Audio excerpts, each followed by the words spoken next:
नमस्कार, सुनगावा खबरमा म रेशमको यहाँलाई हार्दिक स्वागत छ। खबर सुरु गरौँ प्रमुख खबरबाट। लकडाउन हटेपछि कर्णालीमा सरकारी कार्यालयमा अत्याधिक भिडभाड। मालपोत कार्यालय परिसरमा भिड गराउने 2 जना लेखापढी व्यवसायी प्रहरीको नियन्त्रणमा। विश्व आत्महत्या रोकथाम दिवस सुर्खेतमा पनि जनचेतनामूलक कार्यक्रम गरी मनाइयो। वर्षेनी आत्महत्या गर्नेको संख्या बढ्दै। कर्णाली प्रदेशमा पछिल्लो 24 घण्टामा 6 जनामा कोरोना संक्रमण पुष्टि। प्रदेशमा कोरोना संक्रमितको संख्या 2725 पुग्यो। एसिड आक्रमणमा संलग्नलाई कडा कारबाही गर्ने कानुन ल्याउने प्रधानमन्त्री ओलीको प्रतिबद्धता। पढ्ने उमेर नभएका वा इच्छा नभएकाहरूका लागि रोजगारी र व्यवसायको प्रबन्ध गरिने। अन्तर्राष्ट्रिय उडानको संख्या थप गर्न लागि पर्यटन मन्त्री भट्टराईको भनाई। विदेशमा बेखर्ची भएर बस्नु परेका नेपालीहरूलाई श्रम कल्याणकारी कोषबाट उद्धार गरिने। अब खबर विस्तारमा। झण्डै 2 साताको निषेधाज्ञा हटाएपछि कर्णाली प्रदेशका सरकारी कार्यालयमा सेवाग्राहीको भिडभाड ह्वात्तै बढ्न थालेको छ। प्रदेशमा अत्याधिक सेवाग्राहीले सेवा लिने कार्यालयले स्वास्थ्य सुरक्षाको मापदण्ड र भौतिक दूरीको समेत ख्याल नै नगरी सेवा प्रवाह गरिरहेका छन्। बिहिबार वीरेन्द्रनगर स्थित मालपोत कार्यालयमा पुग्दा कोरोना भाइरस बिर्साउने दृश्य देखिन्थ्यो। भिडभाडमा कोरोना सर्ने चिन्ता भन्दा पनि लाइनमा पालो पाउन र छिटो आफ्नो काम गर्न सेवाग्राही ठेलमेठेल गरिरहेका थिए। कार्यालयमा हुने भिडभाडलाई कम गर्न भन्दै टोकन प्रणाली लागू गरिएको कार्यालय प्रमुख लक्ष्मी खत्रीले बताउनुभयो। एक दिनमा 50 जनालाई टोकन प्रणालीबाट सेवा दिएको भन्दै प्रमुख खत्रीले सेवाग्राही नै सचेत नभएको बताउनुभयो। सेवाग्राही आफैमा पनि सेवाग्राहीलाई दायित्वबोध छैन। कोभिड-19 भन्ने कुरा के हो भन्ने कुरो उहाँहरूलाई दायित्वबोध भएन क्या। यति काम गर्नु पाएपछि मेरो काम फच्चै हुन्थ्यो भन्ने मात्रै मेन्टालिटी छ। अब हामीले त हाम्रो स्टाफहरूलाई बढी से बढी सेवा दिन पर्यो। सेवाग्राहीकोलाई सिस्टमले नै जसरी गर्नुपर्छ। नजिकै टच नहुने भए पनि अब 1 मिटरको दूरी त पुग्दैन। हाम्रो वाल बाहिर वालभित्र गर्दा लगभग आधा मिटर पौने मिटरको दूरीमा चाहिँ कागजहरू आवजात हुन्छ। मान्छे हाम्रो भित्र पस्न दिएको छैन र स्टाफहरूको हकमा हामीले सुरक्षित गरेका छौँ। र कोभिड-19 को हामीले चेक पनि गरायौँ। अहिलेसम्म निस्केको छैन। PCR मा पोजिटिभ देखिएको छैन। उहाँहरू भलिन्टियरहरू आएर पनि धेरै सहयोग गरिदिनु भएको छ। आफै आएर गरिदिनु भएको। उहाँहरूले पनि मिलाउन खोज्नुहुन्छ। दिनभरि जतिचोटि डिस्टेन्स हामीले कोल घेरा पनि बनायौँ। कोल घेरामा चाहिँ आबद्ध गरेर गर्नुहोस् भनेर भन्यौँ। गर्नु हुँदैन। 2-3 जना प्रहरीहरू खटिराख्नु भएको छ लाइन मिलाउन। मान्नु हुँदैन। टोकन सिस्टम छ। 50 जना दिनमा 50 जना दिनमा टोकन सिस्टम छ। तर कार्यालयमा पहुँच हुनेहरूलाई भने टोकनको आवश्यकता पर्दैन। सिधा सादा सेवाग्राहीहरू 2-4 दिन धाउँदा पनि काम नहुने उक्त कार्यालयमा पहुँचवालाहरू भने 1 घण्टामै काम गरेर जाने गरेको सामुदायिक सुधार संस्थाका भोलिन्टियर प्रेम बैगार बताउँछन्। अहिलेको कोभिड-19 को सम्बन्धमा अलिकति केही कुराहरू सामाजिक दूरी टाढा राखौँ भन्ने सम्बन्धमा हामीले चाहिँ हाम्रो संस्थाले सहयोगको लागि हाम्रो यो मालपोत कार्यालय पठाइरहेको र हामी र कर्मचारी बसेर यहाँ जनतालाई भिडभाड हुन नदिनको लागि कुपन भन्नाले टोकन वितरण गर्ने क्रममा हिजो 25 गते आजलाई हुने कामको टोकन लागेको एउटा शारदा सन्तेल भन्ने महिलाको टोकन चाहिँ हिजै 24 गते आज 25 गते लागेको टोकन हिजै 24 गते नै काम सुधाएर त्यो महिला घर गएको अवस्था भेटियो। त्यहाँको कर्मचारीको अलि अनियमितता भनौँ तलबाट माथिसम्मलाई अनियमितता देखिएको म जानकारी पाउनु छ। आज पनि टोकनको कर्मचारी टोकन दिने कर्मचारी आउनु भएको छैन। जनताहरू बाहिरबाट भित्रसम्मलाई भिड भइरहेको अवस्था छ।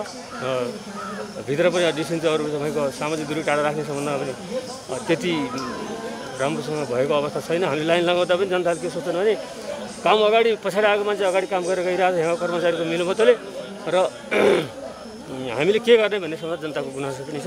अहिले हामी यहाँको मालपोत कार्यालयको हाकिमसँग बसेर केही कुरा गरौँला भन्ने आशा लिएका छौँ र जनता पनि त्यही किसिमले भिडभाड भइरहेको।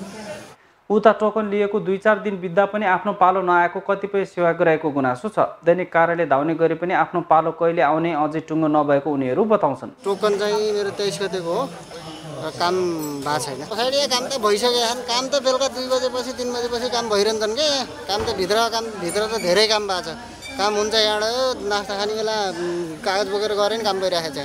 अब त्यही लाइनमै छ के अब हामी त त्यस्तो गर्ने मान्छे परिएन लाइनमा गएर जाँदाखेरि लाइनमा भिड हुन्छ ढिलो हुन्छ काम त्यही त हो त कन्नु अस्तिको त्यो हामी 21 गतेतिर ल्याएको 21 गते ल्याएपछि हामी त्यो लाइन लाग्छौँ होइन भित्र मान्छे घुसपिस चल्छ कि के चल्छ होइन चलिरहेछ त्यही अब हाम्रो सेवा छ मान्छे पैसा मागिराख कि मेन कुरो भनेको पैसाहरू भित्र अब घुसपिस चलिराख। यसैबीच मालपोत कार्यालय परिसरमा भिडभाड गराउने 2 जना लेखापढीलाई बिहिबार सुर्खेत प्रहरीले नियन्त्रणमा लिएको छ। कार्यालय परिसरमै सेवाग्राहीहरूको भिड गराएपछि 2 जनालाई पक्राउ गरेको जिल्ला प्रहरी कार्यालय सुर्खेतका इन्स्पेक्टर गोपाल रायमाझीले जानकारी दिनुभयो। जिल्ला प्रशासनकै निर्णय अनुसारै अब लेखापढी गर्नेहरूलाई चाहिँ त्यो पछाडिको जुन त्यो पिपल बोर्ड छ पिपल बोर्डमा सबै लेखापढी गर्ने जति त्यहाँ बसेर आफ्नो काम गर्ने भित्र हाताभित्र नगर्ने पहिले हाताभित्र गर्ने रहेछ अनि त्यसलाई चाहिँ हामीले पुरै हटाइसकेका थियौँ। बारम्बार आएर आज 14-15 दिन भइसक्यो बारम्बार आएर हामीले उहाँहरूलाई सम्झाइ बुझाइ गरेका थियौँ। सम्झाइ बुझाइ गर्दाखेरि धेरैले मानेर उतातिर बसिरहनु भएको थियो तर केहीले अटेन्ड गरेको कारणले गर्दाखेरि आज हामी 2 जनालाई नियन्त्रणमा ल्याएको छौँ जिल्ला प्रहरी कार्यालयमा लगेर राख्छौँ अनि उहाँहरूलाई अब के हुन्छ अब आदेश बमोजिम गर्छौँ। पक्राउ परेका व्यक्तिहरूलाई संक्रामक रोग ऐन 2020 अनुसार कारबाहीका लागि जिल्ला प्रशासन कार्यालय सुर्खेतमा पठाइने प्रहरीले जनाएको छ। विश्व आत्महत्या रोकथाम दिवस सुर्खेतमा पनि जनचेतनामूलक कार्यक्रम गरी मनाइएको छ। विश्व स्वास्थ्य सङ्गठनले आत्महत्या रोकथाममा सबैको सहकार्य भन्ने मूल नारा यो वर्ष तय गरेको छ। सुर्खेत जिल्ला स्थित जिल्ला प्रहरी कार्यालय समुदाय प्रहरी भैरव सशक्तिकरण केन्द्र युनिसेफ लगायतका संस्थाहरूले संयुक्त रूपमा जनचेतनामूलक कार्यक्रम गरेको सामुदायिक प्रहरीका अध्यक्ष ललित भट्टराईले जानकारी दिनुभयो। आत्महत्याबाट बच्न र आत्महत्याको सोच आउन कम गराउने बारे जनचेतनामूलक पर्चा पम्पलेट र ब्यानरहरू चोकचोकमा टाँसिएको अध्यक्ष भट्टराईको भनाइ छ। अन्तर्राष्ट्रिय आत्महत्या विरुद्धको दिवस यो 13औं वर्षमा संसारभर मनाइरहेको छ र यही क्रममा हामी सुर्खेतमा पनि आत्महत्या विरुद्धको दिवस मनाइरहेका छौँ। विभिन्न क्रियाकलाप गरेर अहिले भर्खरै हामीले यहाँ ब्यानर टाल्यौँ। यस्तो ब्यानरहरू हामीले 5वटा ठाउँमा टालेका छौँ। यो जिङ्गलहरू तयार गरेका छौँ पर्चा पम्पलेटहरू तयार भएको छ र यस्ता फ्ल्याक्स ब्यानरहरू टालेका छौँ। यसको मूलभूत अहिले हामीले रेसियो हेर्दा अझ कोरोनाले मर्नेहरूको सङ्ख्याभन्दा आत्महत्याले मर्नेको सङ्ख्या धेरै बढेर गएको छ र यो आत्महत्याको रोकथाम कसरी गर्न सकिन्छ भन्ने कुरालाई आज दिवस पारेर हामीले यसको प्रचार प्रसार र प्रबन्धन गरेका छौँ। किन जीवन प्राकृतिक रूपमा हामीले प्राप्त गरेको मानवीय छोला हो मानवीय जीवन हो। यसलाई प्राकृतिक रूपमै मृत्युवरण गर्दा सान्दर्भिक हुन्छ। हाम्रो जीवनमा आरोह अवरोह आउन सक्छ उतार चढाव हुन सक्छ कि मृत्यु नै अन्तिम आत्महत्या नै अन्तिम उपाय हो त? उपाय 1001 छन्। जीवनमा सङ्घर्ष गरौँ स्वाभिमानी बनौँ सुख र शान्ति दुःख चौतारी यो जीवनको यसलाई हामी झेल्दै अगाडि बढौँ र स्वाभाविक रूपमा प्राकृतिक मृत्युवरण गरौँ भन्ने सन्देश आजको मूलभूत सन्देश हो। दिवसका अवसरमा वीरेन्द्रनगरका विभिन्न स्थानमा जनचेतनामूलक गतिविधि सञ्चालन गरेको जिल्ला प्रहरी कार्यालय सुर्खेतका प्रहरी निरीक्षक गोपाल रायमाझीले बताउनुभयो। प्रहरीका अनुसार गत वर्षको तुलनामा यस वर्षको 4 महिना लामो बन्दाबन्दीको समयमा आत्महत्या गर्नेहरूको सङ्ख्या अघिल्ला महिनाहरूको तुलनामा वात्तै बढेको छ। आत्महत्या रोकथाम र यसको न्यूनीकरण गर्नको लागि चाहिँ सचेतनामूलक कार्यक्रम जसलाई हामीले ब्यानरहरू बनाएर चोकचोकमा टालेका छौँ। सुब्बाकुनादेखि लिएर बाङसिमलदेखि लिएर यहाँ कपासेसम्म 6 ठाउँमा टाँस गरेका छौँ र त्यसै गरी यस सम्बन्धी आत्महत्या सम्बन्धी यसका रोकथामका उपायहरू यसका सामान्य लक्षणहरू के हुनसक्छ भन्ने सम्बन्धी चाहिँ ब्रोसरहरू पनि हामीले वितरण गरेका छौँ। त्यसै गरी यस सम्बन्धी नै रहेर जिङ्गलहरू बजाउने काम भइरहेको छ। गत आर्थिक वर्षहरू भन्दा जस्तो 74-75मा आत्महत्या गर्नेको सङ्ख्या सुर्खेत जिल्लाभरिमा 90 जना भएको थियो। त्यसै गरी 75-76मा चाहिँ 97 जनाले आत्महत्या गर्नुभएको थियो।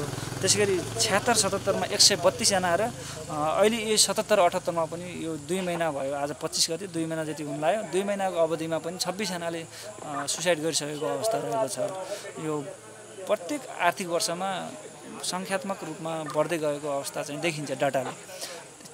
त्यसकारणले गर्दाखेरि यसको रोकथामको लागि चाहिँ के गर्न सकिन्छ सबभन्दा मूलभूत आवश्यकता भनेको सचेतना नै हो।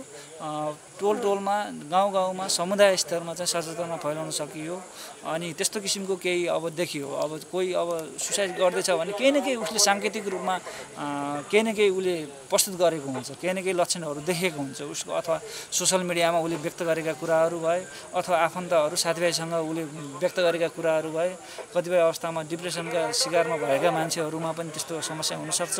त्यस्तो अवस्था आयो भने चाहिँ हामीलाई यहाँ नम्बरहरू पनि हामीले यहाँ बोर्डहरूमा दिएका छौँ।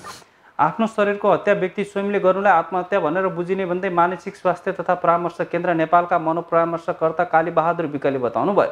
मनमा धेरै पीडा बढ्दै गएपछि व्यक्तिलाई बाँच्ने इच्छा र चाहना घट्दै जाने र पीडाबाट मुक्ति आत्महत्या गरेपछि मात्र पाइन्छ भन्ने सोचाइ बोली हुँदै गएपछि व्यक्तिले आत्महत्या गर्ने बाटो रोजेको उहाँको भनाइ छ। आत्महत्या गर्नेको प्रमुख कारण भनेको मानसिक तनाव हो हैन। त्यो तनाव घरेलु समस्याको कारणले, हिंसाको कारणले, आर्थिक समस्या, विभिन्न कारणले आफ्नो जिन्दगीप्रति बेकार ठान्ने जुन सोचाइ आउँछ, नकारात्मक सोचाइ आउँछ, मान्छेले त्यो कारणले आत्महत्या अन्तिम नै विकल्प मेरो मर्नु हो भनेर यसरी उसले आत्महत्या गर्छ। धेरै कारणहरूमध्ये होइन, फेल हुनु, अक्षमता हुनु भने विशेष गरेर अहिले यसको रोकथामको उपाय एकदमै हुनु जरुरी छ। किनभने यसको रोकथामको पहिलो उपाय भनेको जनचेतनाको आवश्यकता छ। जो आत्महत्याको बारे कुराकानी गर्ने, मनका कुरा खुलेर गर्ने, हरेक समुदायमा जानकारी दिने, विशेष गरेर सेम आत्महत्या आएको व्यक्तिसँग पनि छलफल, व्यक्तिले गर्नुपर्ने कुराहरूमा उसले आफ्नो मनका कुराहरू सेयर गर्ने, आफ्नो मन मिल्ने साथीहरूमा तनावको बारे कुराकानी गर्ने भने अर्को परिवारले आफ्नो सङ्केतहरू आत्महत्या गर्ने सङ्केतहरू देखायो भने उसलाई निगरानीमा राख्ने होइन, उसलाई सपोर्टका कुराहरू, हौसलाका कुराहरू, उसको उसको पनि मूल्य छ नि जीवनमा, त्यो कुराहरू पनि जानकारी गर्ने भने अन्त्यमा समुदायले हरेक कुरामा उसलाई सहभागिता, उसलाई सम्मानित तरिकाले उसको वैकल्पिक उपायहरूबारे जानकारी गराउने र विशेष गरी नेपाल सरकार अथवा यो सरकारी तवरले नै यो कुराहरू एकदमै आउनुपर्छ होइन। जटिल परिस्थितिको सामना गर्नका लागि चाहिने स्वास्थ्य सेवा र सामाजिक तथा आर्थिक सहयोग उपलब्ध गराउने विषयमा विशेष ख्याल गर्नुपर्ने सरकारवालाहरू बताउँछन्। कमजोर मानसिक स्वास्थ्य भएका थुप्रै बालबालिका र उनीहरूका परिवारका लागि यदि हामीले समयमै सहायता गर्न नसके देशले नै यसको मूल्य चुकाउनु पर्ने उनीहरू बताउँछन्। कर्णाली प्रदेशमा पछिल्लो 24 घण्टामा 6 जनामा कोरोना भाइरस कोभिड-19 को संक्रमण पुष्टि भएको छ। प्रदेश अस्पताल पशुपक्षी रोग अन्वेषण प्रयोगशाला सुर्खेतमा गरिएको PCR परीक्षणमा बिहिबार 6 जनामा संक्रमण पुष्टि भएको हो। प्रदेश स्वास्थ्य सेवा महाशाखाको रिपोर्ट अनुसार नयाँ संक्रमित 6 जना मध्ये सुर्खेतका 4 जना र सल्यानका 2 जना रहेका छन्। यससँगै प्रदेशमा कोरोना संक्रमितको संख्या 2725 पुगेको महाशाखाका स्वास्थ्य शिक्षा अधिकृत नवराज कडेलले जानकारी दिनुभयो। पछिल्लो 24 घण्टामा RT-PCR विधिबाट जम्मा नमुना स्वाब सङ्कलन तथा जाँच संख्या 659 जना रहेको छ, जसमध्ये पोजिटिभ संख्या 6 जना र सबै 6 जना प्रदेश अस्पताल पशुपक्षी रोग अन्वेषण प्रयोगशाला सुर्खेतबाट हुनुहुन्छ। RT-PCR नयाँ पोजिटिभ 6 जना मध्ये जिल्लागत आधारमा प्रस्तुत गर्न गइरहेको छु। सुर्खेत जिल्लाका 4 जना र सल्यान जिल्लाका 2 जना हुनुहुन्छ। लैङ्गिक आधारमा पुरुष 6 जना हुनुहुन्छ र उमेरगत आधारमा 20 देखि 50 वर्षसम्मका 6 जना हुनुहुन्छ। साथै कर्णालीमा बिहिबार थप 10 जना कोरोना संक्रमित डिस्चार्ज भएका छन्। यो सँगै प्रदेशमा डिस्चार्ज हुनेको संख्या 2364 पुगेको स्वास्थ्य महाशाखाले जनाएको छ। अब म पछिल्लो 24 घण्टामा कोभिड-19 संक्रमण निको भई डिस्चार्ज हुनेको विवरण प्रस्तुत गर्न गइरहेको छु।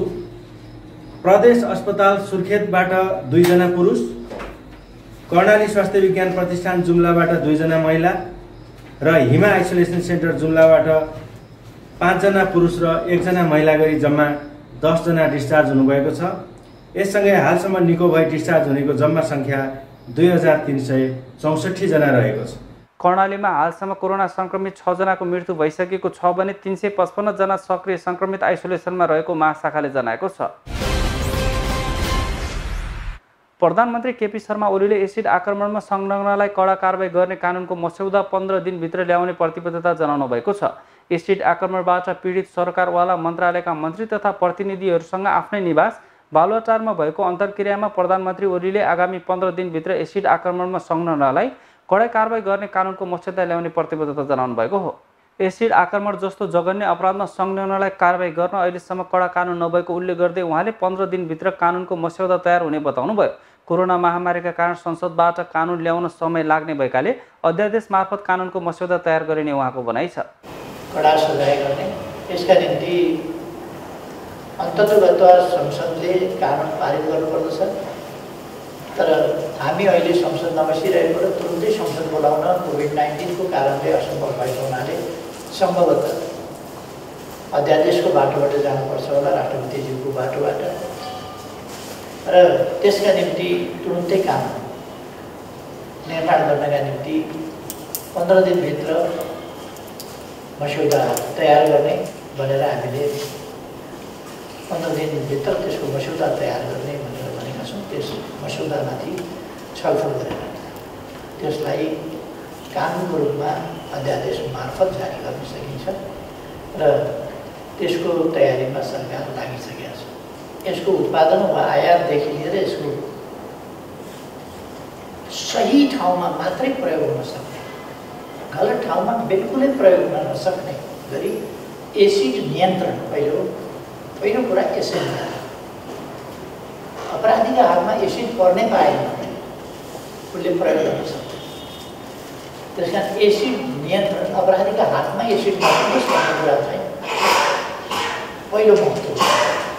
प्रधानमन्त्री ओलीले घटना घटेको अवस्थादेखि सम्पूर्ण उपचार खर्च, नियमित औषधि खर्च, पढ्ने उमेर रहेका र पढ्न चाहने जुनसुकै उमेरको पढाइ खर्च तथा व्यवसाय तथा रोजगारीको सम्पूर्ण जिम्मा सरकारले लिने घोषणा समेत गर्नुभएको छ। क्षतिपूर्तिका नाममा हामी मलम लगाउने काम गर्छौँ। अपराधीबाट उपचारको प्रबन्ध गराउने, क्षतिपूर्ति भराउने, औषधि उपचार लामो समयसम्म भराउने, त्यसका निम्ति अपराध गर्ने बित्तिकै कानुनी प्रबन्धमा एउटा के पनि हुनु पर्यो भने उसको सम्पत्ति तत्काल रोक्का गरी, नत्र भने फेरि सम्पत्तिको यताउता मिलाउने भन्ने अनेक कुरा हुन सक्छन् हाम्रो समाजमा।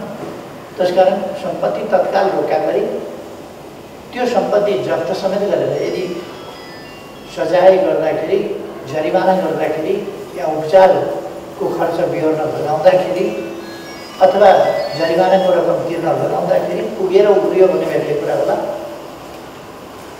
तर पुगेर उब्रिन पनि दिनुपर्ने आवश्यकता छैन। त्यसर्थ तत्कालबाट सम्पत्तिमा रोक लगाउने र उपचार खर्च र क्षतिपूर्ति बनाउने, यसका निम्ति हामीले उसको सम्पत्ति सिज गर्नका लागि तत्काल रोक्ने जस्ता कामहरू गर्नुपर्छ। पढ्ने उमेरका यो पढाइका लागि चिन्ता गर्नु पर्दैन। जुन विषयमा पढ्न चाहने हो, अब आफूले राम्रो पढ्नुपर्छ र जुन विषय पढ्न चाहेको त्यस विषयमा पढ्न योग्यता त आफूले हासिल गर्नु पर्यो। मेडिसिन पढ्न पनि पाइन्छ, नर्सिङ पढ्न पनि पाइन्छ, इन्जिनियरिङ पढ्न पनि पाइन्छ, म्यानेजमेन्ट पढ्न पनि पाइन्छ, अरू विषय पनि पढ्न पाइन्छ। तर त्यो पढ्ने चाहिँ अब कुनै नम्बर प्राप्त गर्ने कुरामा चाहिँ विद्यालयले सहुलियत दिँदैन। त्यस कारण त्यो चाहिँ आफूले प्राप्त गर्नुपर्छ, त्यसमा आफूले मेहनत गर्नुपर्छ। मेहनत गर्नका लागि जोडबल, मद्दत, साथ सहयोग सरकारले दिन्छ। प्रधानमन्त्री ओलीले पढ्न उमेर नभएका वा इच्छा नभएकाहरूका लागि रोजगारी, व्यवसाय र जीविकाको प्रबन्ध पनि सरकारले गर्ने बताउनु भएको छ। रोजगारी गर्नका लागि दक्षता नभएकाहरूलाई तालिम दिएर दक्ष बनाउने उल्लेख गर्दै उहाँले आफ्नो व्यवसाय सञ्चालन गर्न चाहनेहरूका लागि सरकारले व्यावसायिक तालिम र सहुलियत ऋणको प्रबन्ध मिलाउने पनि बताउनु भयो। जसको पढ्ने उमेर छैन, पढ्ने स्थिति छैन या अगाडि पढाइ बढाउने मन छैन, अब त्यस्तो छ भनेदेखि व्यवसायको प्रबन्ध उनीहरूलाई कुन व्यवसाय दिन सकिन्छ, जीविकाका लागि कस्तो व्यवसाय, कस्तो रोजगारी दिन सकिन्छ, त्यसको संयोजन चाहिँ उद्योग मन्त्रालयले गर्दा उपयुक्त हुन्छ। उद्योग मन्त्रालयले त्यसलाई हेर्छ। त्यसरी जब दिँदाखेरि दक्षता नहुन सक्छ, व्यावसायिक दक्षता नहुन सक्छ, त्यो तालिम दिएर हामी दक्ष बनाउन सक्छौँ, स्किल डेभलप गर्न सक्छौँ, व्यावसायिक तालिम दिन सक्छौँ। त्यसका निम्ति सिटिबिटी जस्ता संस्थाहरूका पढाइहरूमा व्यावसायिक पढाइमा लान सक्छौँ, प्राविधिक पढाइमा लान सक्छौँ, अथवा आवधिक तालिम, छोटा तालिमहरू दिएर पनि जीविका चलाउनका लागि सजिलो पार्ने ती कामहरू गर्न सक्छौँ। यस्तो केसकोहरूलाई ऋण दिँदाखेरि एउटा क्राइटेरिया बनाएर यस्तो केसको सम्बन्धमा अलिकति अझ बढी सहुलियत ऋण दिएर व्यवसाय सञ्चालन। बालुवाटारमा भएको भेटमा गृहमन्त्री रामबहादुर थापा, कानुन मन्त्री शिवमाया तुम्बा हाम्बे, प्रधान न्यायाधिवक्ता अग्नि खरेल, शिक्षा, स्वास्थ्य, उद्योग र अर्थ मन्त्रालयका सचिव समेतको उपस्थिति रहेको थियो। संस्कृति, पर्यटन तथा नागरिक उड्डयन मन्त्री योगेश भट्टराईले अन्तर्राष्ट्रिय उडानको सङ्ख्या थप गर्न लागि बताउनु भएको छ। उप प्रधानमन्त्री, परराष्ट्र मन्त्री, पर्यटन मन्त्री र श्रम मन्त्रीको बीचमा भएको छलफलपछि प्रधानमन्त्री केपी शर्मा ओली र उप प्रधानमन्त्री ईश्वर पोखरेल बीचको उच्च स्तरीय परामर्शबाट अन्तर्राष्ट्रिय उडानको सङ्ख्या थप गर्ने समझदारी भएको बताउनु भएको छ। विदेशमा बेखर्ची भएर बस्नु परेका नेपालीहरूलाई भने श्रम कल्याणकारी कोषबाट उद्धार गर्न श्रम मन्त्रालय र सम्बन्धित देशको नियोग सङ्घको समन्वयमा उडानको व्यवस्था गरिने पनि मन्त्री भट्टराईले बताउनु भयो। हिजो मात्रै हामीले उपप्रधानमन्त्रीज्यूको आह्वानमा परराष्ट्र मन्त्री, पर्यटन मन्त्री र श्रम मन्त्री सहित बसेर एउटा चाहिँ समझदारी हामीले बनायौँ र त्यो समझदारी चाहिँ उपप्रधानमन्त्रीज्यू र प्रधानमन्त्रीज्यूको बिचमा उच्च स्तरीय ढङ्गले फेरि छलफल भएर त्यसलाई अहिले कार्यान्वयन गर्ने भन्ने ठाउँमा हामी पुगेका छौँ। त्यसमा के भयो त भन्दा अब हामी चाहिँ विशेष गरी PCR नेगेटिभ अनिवार्य छ विदेशबाट उडान गर्नेहरूको लागि। PCR नेगेटिभ अनिवार्य भएका मानिसहरूले यहाँ होटल क्वारेन्टाइन पनि बस्नुपर्ने छैन, उहाँहरू घरमै जाने हो। त्यसो हुँदाखेरि PCR नेगेटिभ रिपोर्टमा उडान गर्नेहरूको हकमा यो उडान सङ्ख्यामा अलिकति बढाउँ, त्यसमा धेरै लिमिट नगरौँ, उहाँहरूलाई आवश्यकता अनुसार उडान चाहिँ सङ्ख्या थपौँ भन्ने एउटा त्यो टुङ्गोमा हामी पुगेका छौँ। जो बेखर्ची अवस्थामा हुनुहुन्छ, सम्पूर्ण ढङ्गले उहाँहरूसँग खर्च छैन, उहाँहरूको निम्ति यो वैदेशिक कल्याणकारी कोष, श्रम कल्याणकारी कोषबाटै उद्धार गर्ने र त्यसको निम्ति पनि श्रम मन्त्रालयले सम्बन्धित देशका नियोगहरूसँग समन्वय गरेर कति सङ्ख्या हो, कुन कुन ठाउँमा गर्नुपर्ने हो, त्यसको एकिन डाटा निकालेर उहाँहरूलाई पनि उडानको व्यवस्था गर्ने भन्ने हामी टुङ्गोमा पुगेका छौँ। यसरी अब विदेशबाट फर्किन चाहने नेपाली दाजुभाइ दिदीबहिनीहरूलाई अलिकति हल्का हुन्छ। तर यसले के गर्छ भने उडानहरूको सङ्ख्या थपिँदाखेरि बजारमा कम्पिटिसन बढ्छ, त्यसले चाहिँ नि यो उडान भाडा पनि, हवाईजहाजको भाडा पनि घट्छ। अहिले अलिक ज्यादा भएको छ भन्ने गुनासो छ। अब यो भाडा चाहिँ नि कन्ट्रोल गर्ने, नियमन गर्ने कुनै पनि देशको अथोरिटीले आफ्नो देशका एयरलाइन्सलाई पनि मात्रै गर्न सक्छ। हाम्रो चाहिँ दुई देशमा भएका हवाई सम्झौताले के भन्छ भने सम्बन्धित देशको एयरलाइन्सलाई मात्रै रेगुलेसन गर्न सकिन्छ। जस्तो हामीले नेपाल एयरलाइन्स अथवा हिमालय एयरलाइन्सलाई योभन्दा बढी भाडा नल्याऊ भन्न सकिन्छ। तर अरू सबै एयरलाइन्सहरूलाई, विदेशी एयरलाइन्सहरूलाई त्यो बाध्यकारी छैन। हामी के गर्न सक्छौँ भने बढी भाडा लियो भने उडान अनुमति नदिन सक्छौँ। तर उडान अनुमति नदिँदा के हुन्छ भन्दा फेरि नेपालीहरू आउन पाउँदैनन्, यो समस्या छ। त्यसैले अन्तर्राष्ट्रिय उडानका कतिपय रुल्स रेगुलेसनभित्र हामी बस्नु पर्दा हामीले यो भाडा दरलाई नियन्त्रण गर्न सकिरहेका छैनौँ। सरकारले अन्तर्राष्ट्रिय निकायलाई पत्र पठाएर सचेत गराउँदा दुई देशबीचमा भएको हवाई सम्झौताको विवरण पठाएर नेपालले किन पत्र पठायो भन्ने आशयको प्रतिक्रिया आएको समेत बताउनु भयो। आइटा लगायतका अन्तर्राष्ट्रिय संस्थाहरूले समेत त्यसमा आपत्ति जनाएको मन्त्री भट्टराईको भनाइ छ। हवस् त अहिलेका लागि सुनगावा खबर यति नै। जान्नु प्रमुख खबरहरू पुनः एकपटक। लकडाउन हटेपछि कर्णालीमा सरकारी कार्यालयमा अत्याधिक भिडभाड, मालपोत कार्यालय परिसरमा भिड गराउने 2 जना लेखापढी व्यवसायी प्रहरीको नियन्त्रणमा। विश्व आत्महत्या रोकथाम दिवस सुर्खेतमा पनि जनचेतनामूलक कार्यक्रम गरी मनाइयो। वर्षेनी आत्महत्या गर्नेको सङ्ख्या बढ्दै। कर्णाली प्रदेशमा पछिल्लो 24 घण्टामा 6 जनामा कोरोना संक्रमण पुष्टि। प्रदेशमा कोरोना संक्रमितको सङ्ख्या 2725 पुग्यो। एसिड आक्रमणमा संलग्नलाई कडा कारबाही गर्ने कानुन ल्याउने प्रधानमन्त्री ओलीको प्रतिबद्धता। पढ्ने उमेर नभएका वा इच्छा नभएकाहरूका लागि रोजगारी र व्यवसायको प्रबन्ध गरिने। अन्तर्राष्ट्रिय उडानको सङ्ख्या थप गर्न लागि पर्यटन मन्त्री भट्टराईको भनाई। विदेशमा बेखर्ची भएर बस्नु परेका नेपालीहरूलाई श्रम कल्याणकारी कोषबाट उद्धार गरिने। हवस् त अहिलेका लागि सुनगावा खबर सकिएको छ। यदि तपाईँहरूसँग पनि कुनै सूचना अथवा घटनासँग सम्बन्धित खबरहरू भएमा हामीलाई खबर गर्न सक्नुहुनेछ। खबरका लागि सुनगावा टेलिभिजन वीरेन्द्रनगर 6 सुर्खेत, सम्पर्क टेलिफोन नम्बर 083 525 400। इमेलका लागि sungavatv@gmail.com र सुनगावा टेलिभिजन फेसबुक पेजमा पनि फलो गर्न सक्नुहुन्छ। साथै सुनगावा टेलिभिजन टाइप गरी युट्युबमा पनि हेर्न सक्नुहुनेछ। अहिलेका लागि सुनगावा खबरबाट सम्पूर्ण युनिटसहित म रेशम कुमार साई पनि बिदा हुन्छु। हवस् त नमस्ते। सुनगावा टेलिभिजन हेर्दै गर्नुहोला।